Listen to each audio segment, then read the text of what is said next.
What's up, everybody? So, like a week ago, YouTube released a new YouTube Red original called Cobra Kai, which is based on the Karate Kid. No, not that Karate Kid, this one. And this one too. I think this one as well. The original Karate Kid was a commercial success and became an instant classic. The Karate Kid Part 2 was also a commercial success. The Karate Kid Part 3 existed, and the new Karate Kid was possibly something from an alternate dimension brought here by Rick and Morty. Haha, Rick and Morty, lol, so random. I can't believe, is that a topical joke? I think that's a topical joke. Is that my topical joke quota? Is that my topical joke quota? Yes? Fantastic. Full honesty, before making this video, I hadn't seen the Karate Kid in about 8 years, so when I saw Cobra Kai, I just judged it purely as whatever the hell type of genre it was intended to be. And it wasn't good, I'll tell you that. But before I get ahead of myself, let me explain what YouTube Red is, first of all. It's like Netflix for YouTube, but you only get a bunch of really shitty shows and only one season of Scare PewDiePie. You can also watch videos without ads and save videos for offline watching, but YouTube tries to act like it's mainly a YouTube original subscription service, and not a way for people to stop feeling bad about using ad block on creators they like. Now, YouTube Red has made only one good series, that one being Scare PewDiePie, but even that was canceled.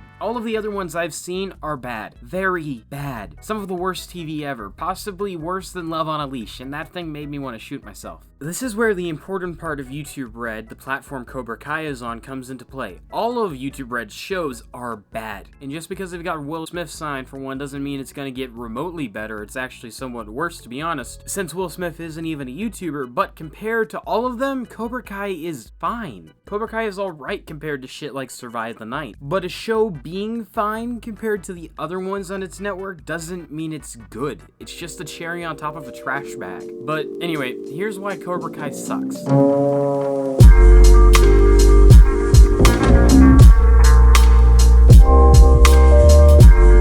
As a disclaimer, everything I'm going to say is in regards to the first 2 episodes of Cobra Kai, which are free without YouTube Red. They are intended to intrigue you and get you to pay to watch the rest of the show, and as such, they should be worthy of being judged since they are the pilot. They're why the show was made, or at least they would have if it was a network show. My biggest issue with Cobra Kai is the same problem I have with a lot of other shows and movies that have teenagers as the main characters. They're written horrendously. Most writers appear to have no idea how to write a teenager other than likes phone, hates society, so when they decide to write them in or decide to make a series based around teens, it oftentimes ends up being really shitty. Some good examples of shitty writing of teenage characters would be the attempted Power Rangers reboot last year and 13 Reasons Why. Both are intended to show teens realistically, and while the former just fucks it up and decides to abandon any attempt at making it realistic since it is Power Rangers, although to be clear, that doesn't give it a pass. It was a fun movie, but it was a bad movie. I'd say 13 Reasons Why is a far better example of horrible writing for teenagers. It takes the most bare bones concepts. The teens are full of themselves, addicted to their phones, and cruel to each other. They then try to pass it off as reality, but instead end up making a giant thumb taking over the galaxy seem more plausible and realistic than a show being something that could happen in the present day. It's a thing that's affected nearly every show or movie I've seen centered around teenagers. There's definitely outliers for sure, but the majority suffer from this. And the ones that do end up executing it properly are almost always sci-fi or comedy movies, both of which allow for more nonsensical things to happen, which overall makes it seem more realistic, such as in Marvel's Runaways, though even that is far from a perfect example. Cobra Kai is perhaps the worst I've seen with the exception of 13 Reasons Why. The show mainly focuses on Johnny and Daniel, the former a bully from the first movie and the latter the Karate Kid himself, but the show splits itself between their feud and the lives of their proteges, those being Johnny's son Robbie, Johnny's first student Miguel, and Daniel's daughter Samantha. Saying it hurt to watch Cobra Kai's first 2 episodes isn't even close to a stretch. Frankly, it's a generous and kind statement towards the show. After watching the first episode, I wasn't sure if I was still on Earth, much less this reality. After watching the second one, I just wanted it to stop, and thank God it did. I think I might have had to become Amish if it continued. I just have to throw away all my computers and just start doing these videos by writing it down with a little bit of ink and sending it through. Well, I guess the Amish don't use telegraph lines, so I'd have to send it on horseback to all of you guys. It's the most lazy and heavy-handed writing for teenagers I've ever seen. 13 Reasons Why at least pretended it cared, but nothing about the teens in the show says real person or character I should care about, with the exception of this kid.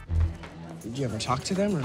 Oh, yeah, all the time. We hang out after school, make out, give each other hand jobs. Now, Eli here's the homecoming king. Gets laid more than anyone. Isn't that right, Eli? Talk to them? You realize what table you're sitting at, right? You've pretty much signed away all hopes of losing your virginity before college. This guy seems way more developed than 99% of the characters in this show, but even then, he's not that great because at the end of the day, he's nothing more than a cliche wrapped around nihilism. Basically, all of them are just a caricature of a high school archetype with little more to them than maybe a throwaway quirk that's quickly passed over. I picked up this bad boy on my first trip to Okinawa. Voila. The famous LaRusso Ponzu Toro. No thanks. I don't like sushi. There is no problem with doing cliches, but when you're so high on your own supply that you think only doing cliches is a smart old idea, you need a step back. Put down the bag of coke these writers most definitely were heavily using from while writing this show, and think of this story is actually good, because it's really not. Cobra Kai is supposed to appeal to the teen demographic. It's supposed to be relatable, and as a 17-year-old, as the intended demographic, I can tell you it just isn't. It's just weird and one-dimensional. A good example of writing for teenagers would be the show AP Bio, a new comedy that recently started airing, and actually I think its finale was last week. Anyway, it takes place in Toledo, and a fictional biology class, taught by Glenn Howerton, who you all probably know better for playing Dennis on It's Always Sunny in Philadelphia. It has, I think, 20 teenage characters in it, and all of them are fleshed out, which is the key problem with the other shows that I've mentioned. They all attempt to write teens, but fail. Some actually attempt to, some don't, and those writers that don't bother to make them fleshed out characters, they take the stereotypes they know, put them in a blender with some half-baked ideas and pass it off as, look, this is a teenager, they don't have their ideas fully formed, they like their phones and selfies and those memes. No, that's not a character, you ass-eating dunce, that's just the cocaine speaking. Putting aside the atrocious characters and their writing, the second biggest problem with Cobra Kai is Ralph Macchio. Macchio? Whatever! He's a bad actor now. I don't know what the deal is with him, and I doubt it's the director fucking him up since William Zabka is fine in it, and part of why it's a step above the slew of shows YouTube Red has produced at Mach speed to try and make money. Ralph was the star of the first 3 Karate Kid films, where he was a pretty good actor, and co-stars with Zabka in Cobra Kai, and Zabka was in the first Karate Kid movie. I don't really remember his acting talent very much from it. I'm sure that's a good sign. But every scene Ralph is in the show, he feels dry and less like an actor and more like he's in a low-budget car commercial. Hondas, Nissans, Acuras, and Audis. Cobra Kai tries really hard to be something, and I'll give it that. It's not just trying to shamelessly cash in on the success of Karate Kid. Everyone in it clearly is trying, even the actors playing the teenagers. It's just a really, really bad script and horrible fucking execution of the plot, which I honestly think could have been something entertaining that would have provided a real reason for people to get YouTube Red. Had it not been the biggest mistake since that horrible show ABC made last year, Time After Time, where H.G. Wells has an actual time machine and chases Jack the Ripper through time. God, that was a really fucking bad one. And this, I mean, yeah, no, this is up there. This is definitely up there with Time After Time. Holy shit. What a goddamn waste of an idea. The plot of Cobra Kai is definitely something that I think could have made an excellent movie with the proper director, but it doesn't work as a TV show, much less one on YouTube Red of all things. As I said, I haven't seen the full show, but judging based on the pilot episodes, it had potential, story-wise. But it falls victim to way too many issues, from the acting and characters to the fact I don't think Cobra Kai knows what type of show it wants to be. It tries humor, but everything except for one scene didn't make me laugh. And even then, the scene that did make me laugh, it was intended to be very serious. So am I gonna get the karate pajamas too?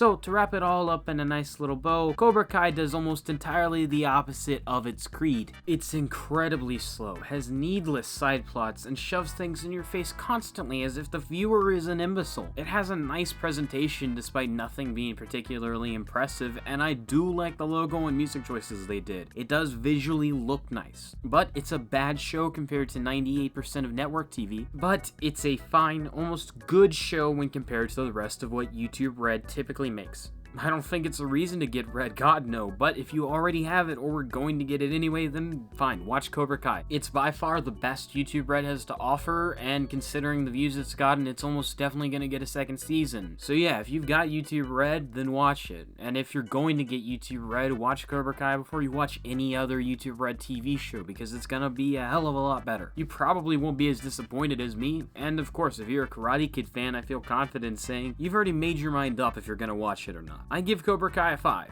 It's not horrible, it's not great, and it's definitely less than perfect, but it does have a certain charm to it visually and artistically, and after reading the summary of the other episodes thoroughly, I'll admit it's intriguing, but after seeing the execution of the first few episodes, I have little to no faith that it redeems itself or gets any better than maybe half a chuckle and a waste of time that could definitely be better spent. So yeah, that's it basically, and before I go, I have a Discord server, the link is in the description below, but if you'd like to join the community and join the conversation, check that out. But yeah, thank you guys for watching, and if you enjoyed the video, make sure to leave a like, comment what you thought, and what stuff you'd like to see me talk about next. And if you want to see more content like this in the future, subscribe and hit the bell icon to turn on notifications. If you want to see how I've rated and ranked all the movies I've seen this year, check out my IMDb list. Link is in the description below. And as always, I'll see you in the next video. If you'd like to have your art featured in a video, draw me or one of my wondrous characters, such as the majestic Chad the Sad, and tweet it at Tahukan TV on Twitter. Huge thank you to Patreon supporters Anonymous and Matt Porter. I really appreciate it.